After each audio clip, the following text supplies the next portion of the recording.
So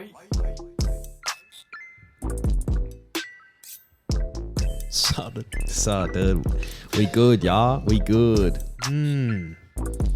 It's cracking, bruh. Mate, column A, column B, bit of this, bit of that. Working hard or hardly working, am I right? Mate, you were saying busy week, mate. Busy week. Mate, it's been a busy week. An eventful start to the week, can I say, on Monday. Things have sort of just catapulted from there. It was my brother's birthday yesterday. Happy birthday, Jacob. The wrong side of 30, might I add. Oh, dear. Getting on. It's been a busy week. How about yours, mate? How have you been? Busy? Yeah, bits and pieces. Nothing really to report. What I actually want to talk about is your fill up on the weekend. Mate, I struck a serious blow against the bookies on Saturday. I got one back for all of us. So were you Mel Gibson in Braveheart this time? I was. They definitely can't take my freedom. I had an absolute fill up, mate. It was everything I was touching was turning to gold. Looking forward to what's going to be a terrible spring because there's no way you can keep that heater going forever. It was just one of those days, but it was a day where a lot of like your $2 to $5 shots got up. So I'm sure that there was a lot of punters who had a pretty good day. Yeah. I think it's one of those things when you nags to riches. Sure. When you jag a couple of early winners, you're like, all right, maybe today's my day, and you start getting a couple more. What I was happiest about really was 4 moves ahead winning, because I'm still not in the black with her, but she made back some money for me. So thanks Gil. Great silks. Yeah. Did you see the mistake that the bookies made in the Greyhounds on Monday? I did. Something opened at hundreds and jumped at like $1.70. Yeah. Won by 9 legs. Wow. Nine of them. You wouldn't see an easier watch. Man, they're lucky that it was the dish lickers on a weekday. Imagine if Zaki opened at 100. Well, yeah, fuck. Because I usually do I start doing the form Wednesday on my lunch break. Yeah. But I always do the form without the odds on, so I can't really see. I just use my judgment, and I'm like, I kind of like form the odds in my head when I'm doing the form. I'm like, okay, this thing's going to run favourite. I reckon this thing will be an each way price, and sometimes I'm pleasantly surprised. Yeah, I have a look Wednesday around lunchtime, but I wouldn't say I give it a proper whack until Wednesday night. But yeah, I was thinking, Zaki, for example, I was like, if we get more than $1.50, the bookies are kidding themselves.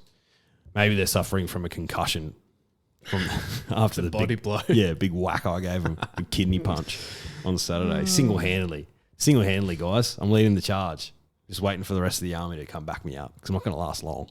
No, your fighting prowess is much to be desired. Yeah. I'm not a fighter. Look at me. I've never been in a fight in my life. Yeah. What a smiley guy. Oh, mate. Yeah, exactly. Just a smiley guy. If anyone's aggressive towards me, I'm just like, what? Really? Well, I can't say actually anyone's ever aggressive towards me, but it is what it is. Yeah. What I found interesting about that mistake on the 100 to 1 put up is that one bookie put it up and then the rest followed. So basically the tab make the markets and then the rest of the bookies follow suit. Yeah, so they didn't see that and were like, Yeah. Which is interesting. Imagine if you're the guy, I don't know if there's futures betting in greyhound racing, but you were the guy who puts like a futures bet on that thing at like $2. I'm just going to whack that. You see it open at 100. God damn it, Leroy. Yeah. Yeah, the bookies are frazzled at the moment. Yeah, but I think this weekend it could be last weekend like you having a fill up, or it could be the absolute bloodbath that we experienced at Noosa. Lots of $2 pots running around the country. Mate, what was my quote to you when we were standing outside the Noosa Surf Club? What were my exact words? I can't remember. Before the day even started. today's either going to be a cracking day for the punters or the bookies are going to be shouting us all drinks at the end of the night. No in between. And unfortunately, it didn't go our way. Well, the good thing is like when a lot of favourites get rolled, I feel like the bookies they incentivise punters to bet because then they push out horses like Incentivise. Because what did he start, $4? Something like that, yeah. And he opened about 3s or 7s? I don't know. No, when the markets opened, he was about $7. Okay. Yeah. I think he got down to as low as like 350 or so. He did, yeah. Yeah, right. There was a lot of unknowns there with Incentivise. So I can understand the opening price, but the punters were keen. They were. They knew. Anyway, mate, let's get on to our special interest segment with the good people of Ladbrokes. Bang. What are we talking about? So, watching the Brownlow the other night, Ollie Wines had a great speech. Well done to him. Didn't see a minute of it. Yeah, I only watched the last back end of it, to be honest. But and part of his speech, he had a little bit of a dig at the teams who didn't draft him. So he went 7th overall in the 2012 draft. It wasn't a dig. It was just like glad Port Adelaide took me, blah, blah, blah. So I think maybe GWS and maybe the Western Bulldogs had picks ahead of him. Gotcha. Whatever. So I was like, okay, well, when has there been times where players have been maybe unwanted, they've gone missing, they haven't been drafted, or they've been drafted really late? Maybe they had a tough time even breaking into the top grade of their sport, the elite level. You know what I mean? And there's actually been not that many because there's so many like junior pathways nowadays that talent gets recognised pretty early on. Like I'm pretty sure the Broncos have an under 6s. Yeah, right. Yeah. Isn't there... Actually, don't know. Maybe. Isn't there under 20s called the Clydesdales? Oh, I'm not sure. There's the Toowoomba Clydesdales. Oh. Like they're an actual club that's been around for a long time. Like it's like they're 21s or something. It's called the Clydesdales. Yeah, maybe they're a feeder. Oh, couldn't tell you. I don't mind that. So yeah, that's what we're talking about for Ladbrokes this week is players who've gone against the grain, haven't necessarily been noticed, had a tough time breaking in, but then have gone on to do absolutely astounding things. Mate, do you want to start us off, or do you want me to kick us off? No, I definitely can. I was just trying to find because I was interested. That's why I was tapping away on my laptop. Ollie Wines' draft year. 2012. Yeah, who actually went ahead of him? Because I want to see who he thinks is better than him. Okay. There he is. Ollie Wines, number 7. Okay. Lachie Whitfield, one of the best halfbacks in the game. So I think GWS probably happy with his their pick there. Jonathan O'Rourke, not as familiar with him. Not across my Greater Western Sydney players, if indeed he's still there. Rourke? Lachie Plowman, I feel like he's been around the traps. Should have done a lot more research on this. Jimmy Toumpas, he's been better for Melbourne this year. My brother-in-law is a Mad D supporter, and my manager at work. Jake Stringer, definition of hot and cold. But, he was All-Australian this year for the Bombers. And Jack McRae, I think he broke the all-time record for disposals in a year. And then you have Ollie Wines. So, yeah, he could have gone a bit higher, but... Yeah, well, you have to listen to the speech. Like, he didn't... To be honest, he didn't have a pot. It was just like, thanks to Port for picking me up at number 7, you know what I mean? And if you're the 7th pick, that's pretty good going. Yeah, lucky number 7. Accountability. There you go. Okay, I'll kick us off here because we don't want this to go for too long. But my boy, mate, it's 20 years to the year. It is 20 years to the year. That Brisbane started their dynasty, the Brisbane Lions. And who might have been a part of that premiership but the great Martin Pike. Pikey. So he played for 4 teams in his first 7 years of his AFL journey. Yeah, right. I think he started at Fitzroy, and then Fitzroy ceased to be a club. No, 3 teams, sorry. Fitzroy, then he went to Melbourne, and then he played 2 years at North Melbourne, won a flag there. But he had a bit of off-field issues. He was a naughty boy. Oh, no. But Martin Pike, one of the great footballers that Brisbane picked up, because I think they got 5 years out of him, and he played in 4 grand finals, won 3 flags. Thanks for that. And the good thing is that no one else wanted him, because I think he basically, whenever he got on the piss, allegedly, he was a bit of work, apparently. But what Brisbane were able to do was get him on basically minimum wage. And basically the only way he'd earn decent coin is if he got paid match payments as well. So he basically played every single game every year he played. And they got great footy out of him as well. He was basically that utility player, so that he could fit anywhere. But he was probably best just like picking up the loose ball off the wing and then just strolling in for goal, left or right, bang, Bang. yeah. Easy for some. You know who he looks like? Your old man. Does he? Yeah. Martin Pike, bald guy. You would have seen it on our stories this week, Drifters, because Mick Jones. Micking him. You know what we should call the tipping column, and this is Prue coming up with this? Keeping up with the Joneses. Because Kath Jones went on a tear to come third the first week, and then it was Mackenzie and Mick who came in the top 3 this week. But yeah, Martin Pike, I'll show you here. Does that look like Mick Jones? Oh, gee whiz. 100%. That's the podcast cover this week. Yeah. Has to. 100%. Has to. So, yeah, Martin Pike, one of the forgotten heroes of the Lions dynasty. Oh, who could forget him? Did you know who he was prior? No. No way. So I'm going to kick it off with some rugby league royalty. Jonathan Durston, my guy. JT. Mate, no club wanted him. He was good at schoolboy level. The only club that showed some interest, get this, the St. George Illawarra Dragons. Oh, I believe I know someone who goes for them. Yeah. This guy. Greatest halfback of probably the last 20 years, to be honest, because Joey sort of, the last 10, 15. Yeah. Yeah. But anyway, no club wanted him. The Dogs ended up signing him for free. He played for match payments. They actually could only limit him to 7 games in his first year, because if he played any more, they would have been over the salary cap. What was he... I heard this the other day, what he was doing as a job when he was at the Dogs in his first year. Not sure. Might have been painting stuff, or maybe it was... I can't remember. Labourer or something. Yeah. Not sure.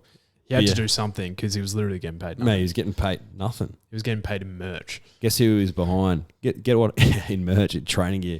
Guess what halves pairing he was stuck behind? Sherwin. Brett Sherwin. And the 6... No, I can't remember. Your guy, Braithen Astor. Oh, no. They were ahead of him. He couldn't crack into the first grade team. Poor JT. To be fair, Sherwin was shit hot at the time. He was good, man. Elite kicking game. Yeah. Great grubbers. Don't know what happened to him. Yeah, he went over to the UK. Oh, yeah. Bit of pudge. Too many Yorkshires. So obviously the rest is history. He played for the Dogs for a few years. Came off the bench in the 04 grand final. Signed with the Cowboys the next year. Made the 2005 grand final as a young man. Lost that, unfortunately. Went on to be one of the all-time great Queensland and Australian halfbacks. Won a premiership with his beloved North Queensland Cowboys in 2015. Got him a new stadium. Yep. 4-time Dally M winner. Golden Boot winner. 3-time Golden Boot winner. 3-time Golden Boot winner. JT. Future immortal. But unwanted. Too small, they reckon. Imagine if that was the case with Sam Walker. I wonder, can these judges see the size of their ticker? Yeah. Can you somehow measure ticker? No, they can't. Yeah. Well, that's what we should introduce, the ticker meter. Yeah. Because it's irrelevant in horses as well. There's some horses with big tickers. Very elegant on the weekend. BE. Hugest ticker. Big ticker. Whose ticker who has grown in the off season? Riadini. Riadini, enormous ticker. But not as much ticker. Not as much, no. Not a 9-time Group 1 winner. Anna Visto showed ticker for the first time in a while. Oh, I was a happy boy. Obviously for the podcast. Well, it was actually a milestone moment. It really was. We don't really touch on this anymore, but we actually do a charity bet. Mostly because we forget to say it. Yeah. But we do a charity bet each week. My best bet, your best bet, going to an all up. Last week it was our 49th episode, i.e. the 49th time we've done it. There or thereabouts. Mm. And it was the first time it ever got up. So it took very elegant to run an extraordinary mile race, and then Anna Vista to be super tough, both around the sort of 2:20 mark. Yeah. It's just amazing that we get 1 out of 2 pretty much every time. Oh, there's definitely been times when we've been nowhere near it. Yeah. But anyway. Yes. My next one. The team that I obviously loved the early 2000s, the Lions, but I was a young boy. Mm. One of the teams that I really grew into was the West Coast Eagles. Mm.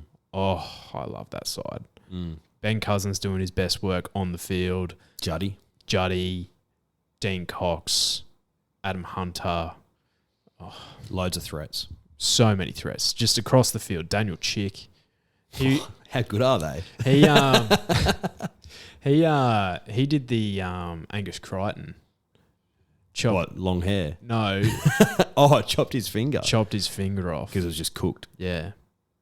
I wouldn't do that. No. Strange. Automatic cooter, though. Cheer, baby. But yeah, Dean Cox. So what I've said here is from rookie list to all-time legend. Because he actually, I believe he changed how Ruckman played. Because Ruckman, early 2000s, they were very much, except for Clark Keating, who was, again, an elite Ruckman for Brisbane during that time, because he just punched the ball forward every single time. That's all you want. Predictable. That's all you want. Meters gain. Yep. And if he marked it from 60 out, he was having a shot. You love to see it. Yeah. And, he'd kick it 1 out of 4. 25%. Yeah. But Dean Cox, he was labelled, he went as the 28th pick in the rookie draft. Wow. So not even the actual draft. No. So in the year 2000, he was considered uncoordinated and really raw in his draft year. And he was the 5th ruckman in his waffle side. At the 5th string? At the start of the year, then he worked his way into the side, was the first pick ruckman into their grand final, and then he won best on ground. Wow. Yeah. So he talk about ticker, Cox, big Coxy, big Cox. He's got tons of it. But yeah, he retired in 2014. Retired a premiership player, 6-time All-Australian. And I believe he changed the way that ruckman play. What a guy! Unreal. That is big ticker, big Coxie. That's what the boys call him. Actually, a few of the boys refer to him as Bruce. Sorry, dude. Have you heard of the name Ben Wallace? I haven't. NBA player. Just became a Hall of Famer. Interesting. Went undrafted. Crikey. Ended up winning a championship with Detroit, 2004. Yeah. 4-time Defensive Player of the Year. Wow. Yep.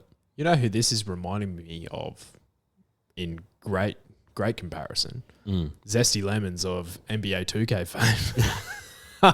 my player Alias. Yeah. Who, Zesty, whenever he plays his best basketball on the PlayStation 4, he drops 70 each game. And he gets like 12 rebounds and... Was he undrafted though? 10 steals. Sometimes he was. It depends on the storyline. Yeah, it does depend on the storyline. Depends what 2K's got in store for Port Zesty. Exactly. One year he definitely was undrafted, and then he had to grind in the G League, and then he got through. Yeah, well, similar story for Benny Wallace. Mate, 4-time depoy. Wow. 2004 NBA champion, went undrafted. Unbelievable. Hall of Famer. There you go. Big boy too. Never heard of him. Big seed on him? Yeah, loads of power. Yeah. Yep. Big reach, wingspan. Yeah. Yep. Benny Wallace. Love to see it. All right. I feel like that's enough dribble. Got to finish it with Tom Brady. Oh, well, why did I start then? I thought we were done. Of course, Tom Brady, 199th pick. 199th pick. And so, yeah, 198 other blokes went in front of him. And he's the GOAT. And yeah, he's literally... He's literally the GOAT. Of all sports? Oh, no, not of all sports. I know. Who is the GOAT of all sports? Don Bradman. You reckon? Just so much statistically better than everyone else? Yeah. I feel like I've heard Hello Sport love the Don, right? Mm. But they were saying that they had like this section where people would call up to their show and stuff. And one of the people who were calling up is like this stats guy. Yeah. And the Don was like statistically 20 to 30% better than any cricketer that's ever lived. Yeah, which is a bigger margin than what you can compare like Michael Jordan to or Babe Ruth. Yes. Something like that, yeah. And I feel like everyone's equal in each era of cricket, if that makes sense. Yeah, because Competition's the same. Yeah, the competition's the same, yeah. Yeah, So it's yeah. kind of like for like. So the Don was just so much better. Yeah. Yeah. Yeah. But personally, of the greatest people that I've seen play of any sport, cricket, punter. Yeah. Yes. Maybe Shane. Shane was pretty good. Could turn a leather ball. Yeah. Could make it do things in the air too. AFL, probably Chris Judd, I'd say. He's probably the best I've seen. And then rugby league, I'm going to go out on a limb here. Jason Taumalolo. He's one of the best I've seen. Big seed on Jason. Not as explosive this year, been a bit injured, but go back to that 2015 year. Unstoppable. He really was. I think the GOAT for me in rugby league is Joey Johns. Mm. JT close second, just because I love him so much. Mm. Anyway, Tom Brady, well done. Thanks to Ladbrokes for that Ladbrokes for that sponsored segment. Special interest. Thank you very much. But plenty of Group 1 racing on. a stack, some would say. Starts on Friday night, the Moir Stakes. 1,000 metres. It is just a kilometre. I reckon I could beat some of these over a kilometre. Where are you starting from? Oh, mate, I actually wonder if they could run me down. So they run it in about, all right, I'll look at last race, right? So looking at the Inferno here, he ran over 1,000. He ran it in... Well, he ran the last... Where is it? It's usually here. He ran the last 635. Yeah. Yeah, I could start at the 600 then. maybe 200 meters. No. They'd run me down over 200 meters. If I started at 200 and they had to go a kilometer, would they beat me? A minute to run 200. Oh, actually, Yeah. 50 seconds probably. Yeah. Well, 100. 50 is between 50 and 100. Well, let's compare me to Usain Bolt for a second. He could run the 200 meters, in like 20 seconds. Let's call it. Let's be honest, mate. This is a void. This debate's void because your hamstrings would just fall off your body. Someone in the crowd would have a sniper regardless. Just go down in a heap. Anyway. Plenty of speed in this race. So much. Yeah, Wild Ruler kicking up. Portland Sky can sit on pace. What's That goes forward. Miss Albania. And, of course, the speedy horse, the naughty boy, who was favourite for the Golden Slipper. I forget that he was favourite for that. Yeah. Not one of mine. Profiteer. And he has 52 kegs on the back here because it is a handicap, and he's drawn pretty well in barrier 7. But he has got speed drawn up inside him. Apparently, he's come back a much better horse, much more relaxed. He used to chew his head off. Yeah, sweats up big time when he sees other horses in the mounting yard. So I think that ends basically whenever he got into a race with a bit of pressure, he crumbled, went insane. There's tons of pressure in this race. Loads. What price is he? He's what, 380 last time I saw. Way too short. I'm happy to risk him. Yeah. Where are you playing? Man, I'm playing with a horse that just lost to the highest rated sprinter in the world, Nature Strip. Wild Ruler. Yeah. Launches from barrier 4. Will be up on the pace. They want to get him into an Everest. So Snowden said it'll be way better for that run. Just park up. What? Bit of cover. Second pair. Yeah. 58 kilos is a lot. 58 kegs is a lot, but I think he's a good horse, Wild Ruler. 1,000 metres is the limit. I don't know. Handicaps over 1,000 metres. I'm not really paying too much attention to the weights, TBH, unless I've got something that is super lightly weighted and there's not as much pressure and it goes forward. So say, for example, if Profiteer had no other horses that like to go forward or weren't going to take the lead, I'd be more keen on Profiteer. But I really like Wild Ruler here. I think he sits up on pace. Look, his first run was a pass mark for me. I think he'll take some improvement out of that. I just think with the barrier, with the rails out 4 metres, you want to be up on pace and see if you can sustain it. And I think he'll get the perfect seat. But it is a tough race. I think $7.50 for him is about right. If he was sub $5, I wouldn't be a happy chappy right now. What do you reckon, mate? There's a couple of horses here that you like. No one in particular you really like. I do. She's in my numbers, but she's not my on toppy. Brooklyn Hustle. I really wanted to. Man, I wouldn't be surprised as well. I think that's a good punt. I think she, if you like her at all, I think she's a fantastic saver in the race. I think she is a red hot go to run top 3, and you're still getting around that $10 mark. Yeah, $13 with Ladbrokes. Crikey. She's on the drift. But mate, the horse I'm all over in this race. Nearly made him my best of the weekend. It's number 3, the Inferno. Inferno. Didn't he look good beating Portland Sky? My goodness. Forget his first up run. Big as a house, they say. He went 3 weeks. Is that what they say? Mate, he was on the Jenny Craig diet for 3 weeks. Tightened up a bit. Yeah, he looked unreal. He did. He's a very close second for me, the Inferno. Might even change to the Inferno before the race, but that's I highly typical doubt of you, actually. What? Changing. You had your best each way bet last week, and then I was like, nonconformist. What are your thoughts on him? He's like, I do like nonconformist. Yeah, so what happened last week, Thomas? Look, nonconformists ended up winning, so really. And look, Charlie Rose ran 3rd, so I had the race pretty right, let's be honest. So what happened was, in my notes, I had Charlie Rose, but I remember looking at the race and being like, nah, nonconformists will win this. Charlie Rose has got bigger fish to fry. And when I looked at my notes, I was like, Charlie Rose is a good bet. And then as soon as you said nonconformist, I was like, nah, look, it's a tough race. I think Wild Ruler runs really well. I watched the Inferno again beat Portland Sky home. I'm like, I'm keen on that horse too. But I think the Sydney form, Wild Ruler, should take some improvement. Guess who's in form? Please. His jock. Just won on Sierra Sue. Bang. First Group 1. Yeah. Two in 2 weeks. Why not? Maury.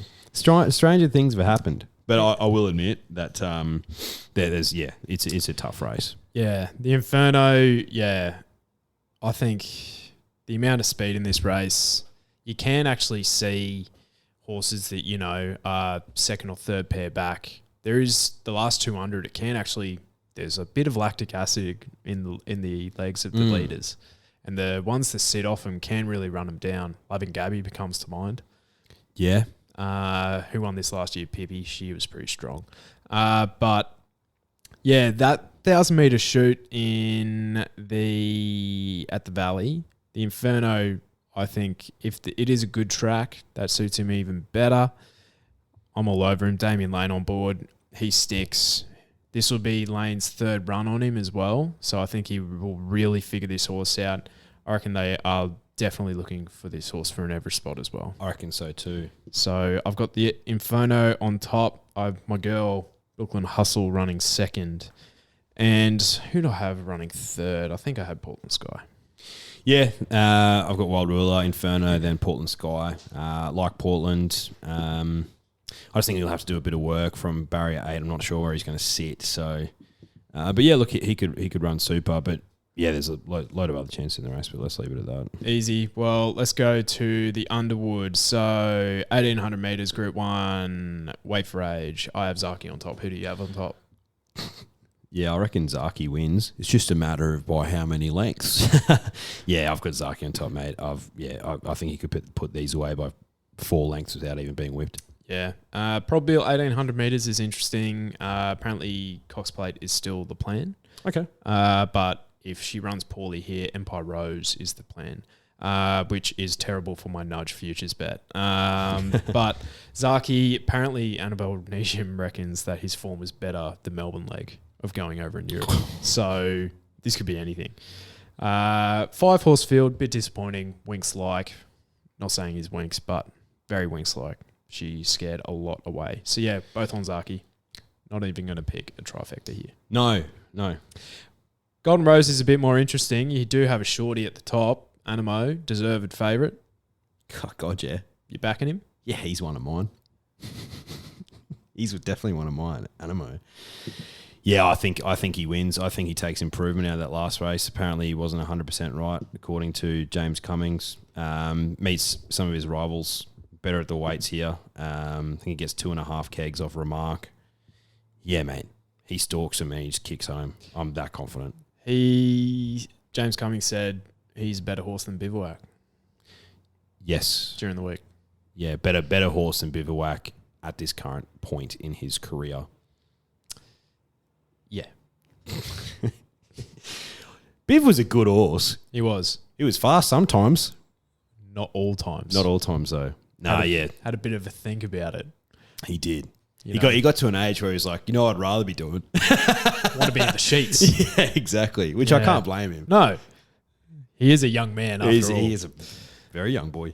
Yeah. All right. The chances in this race for mine are obviously Animo, Artorias. I'm putting a line through in the Congo. I think 1,400 metres is a bit too far for him. Yep. I have Remark, Giannis, and as an absolute... I have the 2 fillies in the race as chances as well. Jamea and Startanez.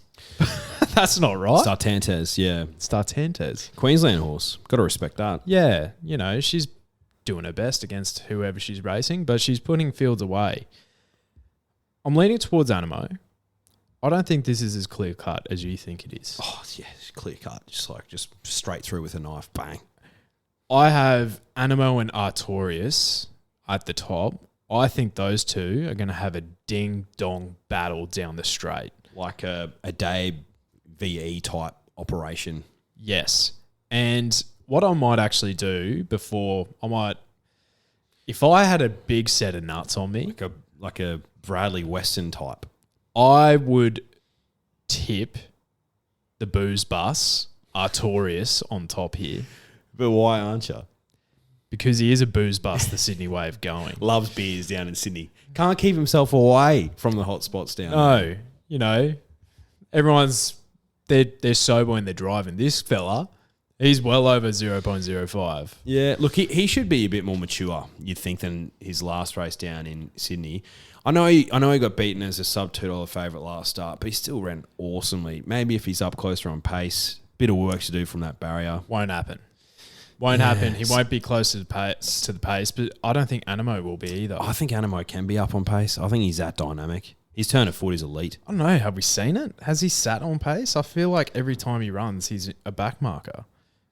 I'm looking through this. No, in the size, he was midfield. Midfield. He's not going to sit up on pace. He's going to be midfield. Yeah. No, I guess you're right. In the size of 14. It's in smaller fields, though. I feel like smaller fields, midfield is kind of like... Yeah, I don't really look at speed maps that much in smaller fields. Bigger maps, I think it's crucial. Artorias, I'm not that phased by the wide barrier, and he won the Blue Diamond third up. He did. And that was probably the best 2-year-old win I've ever seen. It was unbelievable. Yeah, that was an insane turn of foot. So if he shows anything like that here, I think he just wins, because I feel like that was a more impressive turn of foot than what Anamo's shown. And if Anamo's being, ultimately targeted towards the Cox plate, is he going to be as brilliant here? But I don't know. Yeah. I don't know. I'm all over him like a rash. Yeah. You know what? I'm going Artorias on top. Mate, you will have the biggest set of nuts in Australia if he wins, so why not? I'm going Artorias on top. I've got Animo for second. And I'm putting in, I reckon Giannis might be my Guinea's horse if he runs good here. But I'm going to put in Jamea. She might. Yeah, fair. I think I really like the fillies in this race too, but I've got an all Colt trifecta. So yeah, Animo. I think Artorias will run really well. But no, Animo will beat it home. Actually, no, I've got Remark running second ahead of Artorias. Yeah, Remark's a good shout too. All right, time to get our drifter of the week on. If he answers, I won't be happy with him if he doesn't.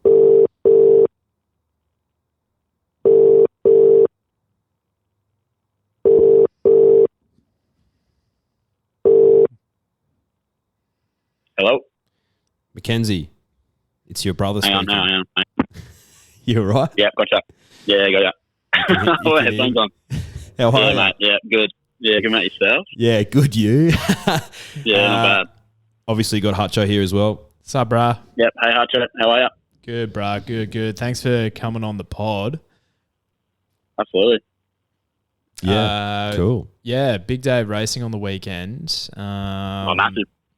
So much. It even starts on Friday night. I hope Jonesy gave you the brief. I did. Perfect. Yeah, he gave me a little brief. Perfect. So we're kicking off Friday night, brah. Who you got in the Moir Stakes? I have number 2, Wild Ruler. Yet to win a Group 1, but I think this is probably his best chance yet. Obviously, second in Nature Strip, which is fair enough. But I think from fair enough. But I think he ran pretty well, and from barrier 4, you think he'd sort of get into a nice little spot there. And I think it's a good chance. I have a feeling you two might be in cahoots together. We're not in cahoots. I don't think we discussed the race last night, did we, Mackenzie? No cahoots. No cahoots. Not at all. Just great minds, I guess. Something like that. Yeah. Underwood, mate. You got Zaki at the top, surely. Zaki, yeah, best horse in Australia. So, yeah. There you go. VE's absolute freak. VE just entered the chat, but anyway. And what about the Golden Rose, bruh? Who you got? Hard to go past Animo. Ticks a lot of boxes. Fitter, up in trip.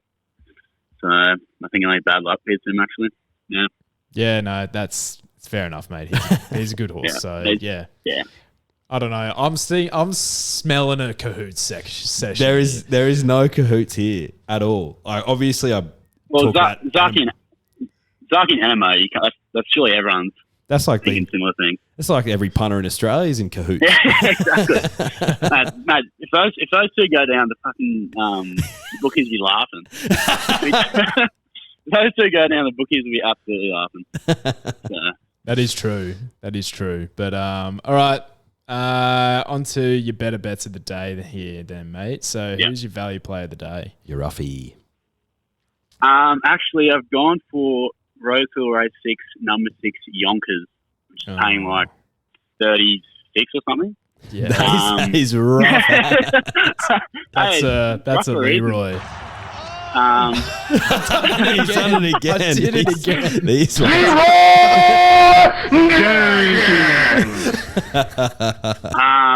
yeah, look, you wouldn't be putting more than $5 on him. Absolutely not. But I think Waller's up to his tricks. I think resuming him in a Group 2. Resuming him in a Group 2 is not really the toughest Group 2 you ever see. He's ran well fresh before, so look, I'll have a $5 on him. I'll be happy to spend $5 on him, mate. if you know, And if he gets up, I look like a genius. Genius, mate. Especially if you catch. So it's a win-win. It's a win-win. It is. If he comes dead last, no one's roasting about it. I swear, every time I put my $5 on that horse, it runs fifth every single time. Yeah, nice little midfield. Yeah. All right, bro. Who's your each way player of the day? I've got Ruby Tuesday in race 3, Rosehill. Last started, found the front and won pretty nicely under pressure, so that was a good win. So I'm thinking if you can do that again, sit on speed and have a good crack, and then good chance to win. $2.90 the place, so yeah, I think it's a good each way bet. Yeah, nice. I couldn't work that race out, so at least that's what I thought too. Rubik's Cube race. Yeah, genuine head scratcher, but at least you found one. All right, Mackenzie, who's your best of the day? Declan will love this one. Zuzarella. Chee-hoo, baby. Let's go. What was it, like 13s or 14s last start? Yeah, she was a stupid price last start. Let me tell you how much for free. Looks like a classy animal and should be too good again. So that race, and where are we? Race 4, number 2, Zuzarella. That's race 4, number 2, Zuzarella. Beautiful. Well, look, mate, I'm interested to see our Yonkers. That's basically what I heard out of all that. I want to see him run. Yeah, I want to see him run too, but geez, might not see him finish either. Fair enough. Well, thanks so much for coming on, bruh. That's all right. Just the cheers, boys. Keeping up appearances, the Joneses, aren't we? Winning tipping comps. Well, there's enough of it. Yeah, geez, we're killing it, aren't we? Yeah, we could literally do the entire spring with just the family, probably. Yeah, I might. Maybe I might become Rao behind the scenes. Pulling strings. Yeah, just pulling strings. She maybe get Mum on next to some bits. Well, some serious roughies. She's tipped the winner in the first in Sydney every time we've done the tipping comp. Look, mate, I think she's doing better than everyone else. So. Probably. Yeah. Alrighty. Can't be hard. Yeah, true. All right, mate. We'll love you, leave you, but thanks for coming on. Yeah. Right, cheers, boys. Cheers, Ken. See ya. Hooroo. What? So, Leroy. Love Yonkers. To see it. You do. So, now when you're having your Leroy bets, you have to do it responsibly. Yes. So, punters, you always have to remember to gamble responsibly. And if gambling is an issue for you, you can ring the gambling hotline at 1800 858 858, and you can also look at all their good stuff online if you need help. But who is your value player of the day? Is it a Leroy? It's not quite a Leroy, mate, but you'll still get a decent price for it. Sandown Hillside, race 6, number 8, Zaydani. First up. Well, you got the same thing. No, I went her a couple of weeks ago. I know. Ran 14th. Yeah. Saw enough, though. Saw enough. Oh, look, I think gets improvement out of that. From what I saw in the race, there's a lot of early pace. It'll get behind him, hopefully coming home strong. Look, to find out, you're going to be getting $14 with laddies. So, Zaydani, race 6, number 8. I like it. I like it a lot. I very nearly put her as mine, but... There you go. But you learnt your lesson. I put something else. I went to Rosehill. No, I didn't. I went to Sandown. Race 3. Number 9, Cooled. So, many moons ago... I remember this horse. This horse ran favourite against Lightsaber, Safe. That's right. There's another one in here, Paul L as well. Started favourite. Wasn't his day. Wasn't his day. Had bigger fish to fry. No. Put him into the paddock. He's come back, won a couple of trials on heavy ground, which I don't believe is his best going.